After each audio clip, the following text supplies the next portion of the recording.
নাহিদ ইসলামের একটা বক্তব্য কোট করেছে ৭১ টিভি।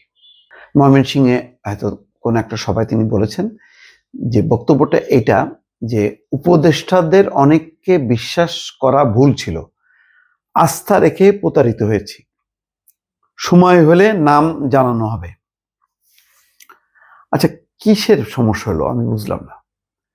এখানে তো মানে এনসিপি নিবন্ধন ছাড়াই চলে গেল প্রধান উপদেষ্টার সাথে।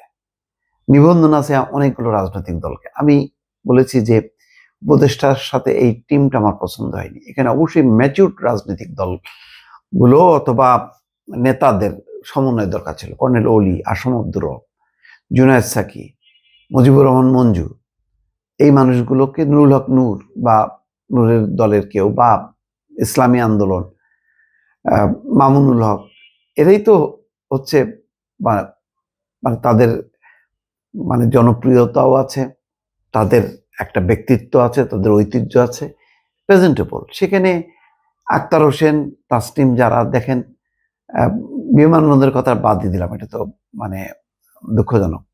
একটা মঞ্চে, একটা আন্তর্জাতিক মঞ্চে দক্ষিণ কোরিয়ার একজন মানে বয়স্ক মহিলা রীতি অনুযায়ী হাত বাড়ায় দিল, সে হাত হ্যান্ডশেক করলো না।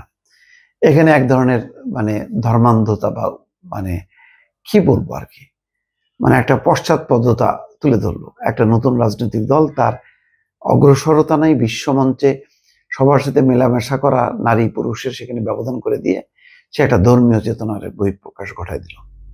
এটা জামাতও করে না, ওনারা করে দিল, মানে আরো কত পেছনে চলে গেল। তাসলিম যারা আবার স্মার্ট, মানে এই ধরনের গোজামিল টাইপের বিভিন্ন চিন্তা চেতনার লোককে জড়ো করে কি হচ্ছে তা না, মানে পাওয়া যাচ্ছে, বোঝা যাচ্ছে না। সেই টইটম্বুর অবস্থা তো নাই। তাহলে এখানে কি সাপোর্ট করবে? যে কোনো সংকটে বিএনপি, জামাত, তারপরে এনসিপিকে ডাকা হয়, অনেকবার ডাকা হয়েছে। কম্পিটিশন যে দুইজন, মানে বিএনপি দুইজন, আমরাও দুইজন, গেল কোন জায়গায় তারা এ করবে? এখন কি তাদের যদি অবস্থান তারা নিজেরাই ধরে রাখতে না পারে, এমন কোন অবস্থা তৈরি করতে পারেনি যে 50টা নির্বাচন মানে এলাকার থেকে তারা জিতবে, সেই অবস্থা নেই। সবাই জানে তাদের তৃণমূলের কি অবস্থা। এগুলি হলো মানে হাইব্রিড টাইপের, এক ধরনের ফেব্রিকেটেড। আজকে ইউনুস আছে, কালকে নাই, মানে খবরই থাকবে না। এই অবস্থায় ইউনুস সরকার আর কি করবে? কে কথা রাখেনি? আসিফ নজরুল না কার উপরে এত, মানে কি এমন বড় প্রজেক্ট আছে, কি কাজটা করে দেয়নি?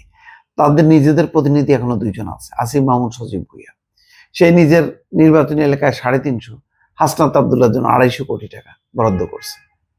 তাহলে তারপরেও এত ক্ষোভ, মানে মানে এমনটা হয়তো যে আমি একটা বিশাল ব্যাপার, আমাকে মূল্যায়ন করা হচ্ছে না। সেটা কি? সেটা কেউ বিশ্বাস করে? কেউ মানবে? এটা মানবে না। তো এই অবস্থায় নাহিদ ইসলাম কেন মানে বলছেন উপদেষ্টাদের অনেককে বিশ্বাস করা ভুল ছিল, আস্থা রেখে প্রতারিত হয়েছে, সময় হলে নাম জানানো হবে।